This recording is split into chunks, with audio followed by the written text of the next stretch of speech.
Pemirsa, kita ke informasi korban tewas akibat bencana banjir lahar dingin Gunung Merapi di Sumatera Barat terus bertambah.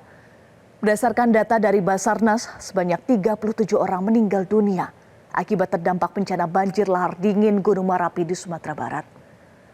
Korban tewas tersebar di sejumlah titik, yakni sebanyak 19 korban di Kabupaten Agam, 9 korban di Kabupaten Tanah Datar, 1 korban di Kota Padang Panjang, dan 8 korban di Kabupaten Padang Pariaman.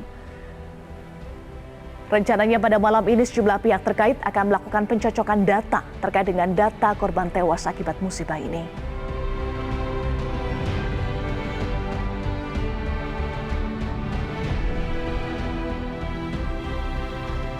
Pemirsa, korban selamat banjir lahar dingin saat ini mengungsi di sejumlah titik pengungsian. Mereka mengaku merasa lebih aman tinggal sementara di posko pengungsian lantaran jauh dari bantaran sungai.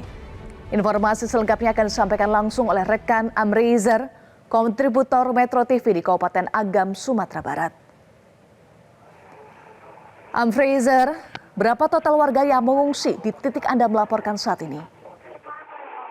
Ya, Eva, di sekitar tempat saya ini adalah posko pengungsian serta posko tim penanggulangan bencana Kabupaten Agam.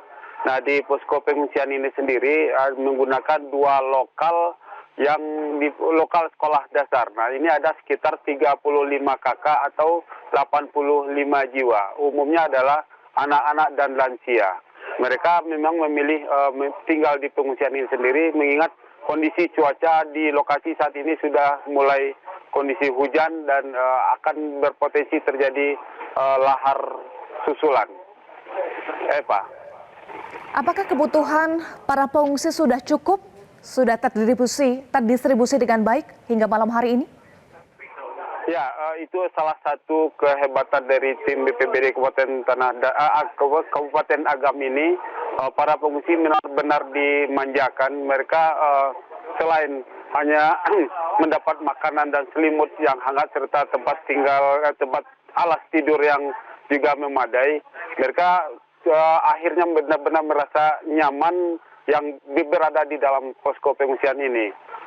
Untuk bantuan lauk pauk atau nasi bagi pengungsi ini tidak saja berasal dari warga-warga yang ada di sekitar Bukit Batabuah ini sendiri, tapi juga dari warga yang dari Bukit Tinggi dan daerah sekitar yang tidak terdampak dengan lahar banjir. Mereka dengan sukarela mengantarkan nasi bungkus dan nasi kotak untuk baik terhadap pengungsi maupun terhadap relawan yang ada di posko pengungsian ini. Eva.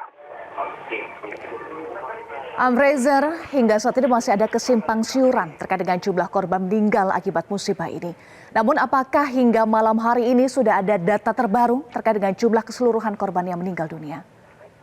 Ya, sebagaimana telah kita ekspos berdasarkan dari data BPBD, saya selalu menggunakan data BPBD ini karena BPBD itu datanya berasal dari data yang masuk ke rumah sakit yang disampaikan oleh pihak rumah sakit ke BPBD. Nah, itulah yang tercatat di posko. Seperti di belakang kita ini adalah posko tercatat sebanyak 20 orang korban jiwa meninggal dunia di Kabupaten Agam. Nah, berdasarkan data BPBD ini ada 20, sementara berdasarkan data Basarnas di Kabupaten Agam ini ada 19. Ini berarti ada selisih 1. Demikian juga dengan di Kabupaten Tanah Datar, berdasarkan data Basarnas itu ada 9 orang korban yang telah ditemukan dalam kondisi meninggal dunia. Sementara data yang dari pihak rumah sakit dan yang disampaikan oleh BPBD itu adalah 7 korban. Nah, untuk daerah lain seperti Padang Panjang dan Padang Pariaman, kita memang tidak terpantau dan tidak dapat informasi lebih lanjut terhadap jumlah korban yang ada di lokasi itu. Namun hingga saat ini rekan-rekan media pun juga masih agak bingung data mana yang mau dipakai. Nah, yang jelas kita menggunakan data yang terdapat di BPBD yang data by name dan by address-nya itu jelas. Seperti di belakang kita tadi kita sampaikan 20 orang yang telah ditemukan, itu 16 sudah dibawa pulang ke rumah keluarga masing-masing untuk dikebumikan. Sementara 4 lainnya itu masih berada di rumah sakit, 2 sudah teridentifikasi, 2 lainnya belum teridentifikasi. Nah, di Kabupaten Agam ini juga masih ada 3 korban yang masih akan dilakukan pencarian. Yang pertama dari Bukit Batabuah, itu perempuan usia 30 tahun atas nama Halimah Susadiah, dan di Kecamatan Sungai Pua itu ada 2 orang lansia berusia 60 dan 70 tahun atas nama Sahar dan Am. Nah, ini data valid yang dikeluarkan oleh BPBD. Jadi kalau ditotalkan untuk korban di Kabupaten Agam itu ada 23, 20 sudah ditemukan dan 3 belum ditemukan. Nah, malam ini juga akan dilaksanakan pencocokan data oleh tim BPBD dan tim lainnya di posko utama ini, serta membicarakan hal-hal lain dalam rangka untuk evakuasi dan evaluasi dalam penanggulangan bencana lahar dingin ini.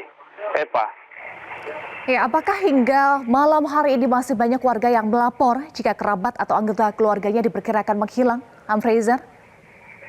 Ya, kita tadi sore baru dapat informasi ada pihak, tapi bukan dari keluarga ya, pihak satu kantor dari korban, diduga pihak dari kantor pembina jalan dari Sumatera Barat.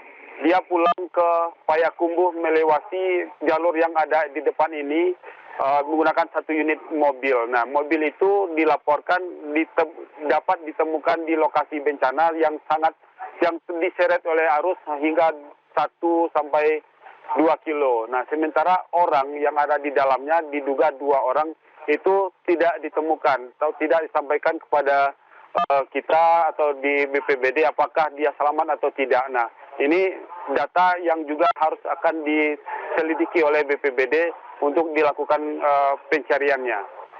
Dan untuk warga sendiri, sampai saat ini belum ada laporan yang terbaru terhadap anggota keluarga mereka yang hilang. Demikian, Eva. Pas deh, sorry ya, nanti aku... Baik, terima kasih Fraser, kontributor Metro TV. Untuk informasi Anda langsung dari Kabupaten Agam, Sumatera Barat. Jelajahi cara baru mendapatkan informasi. Download Metro TV Extend sekarang.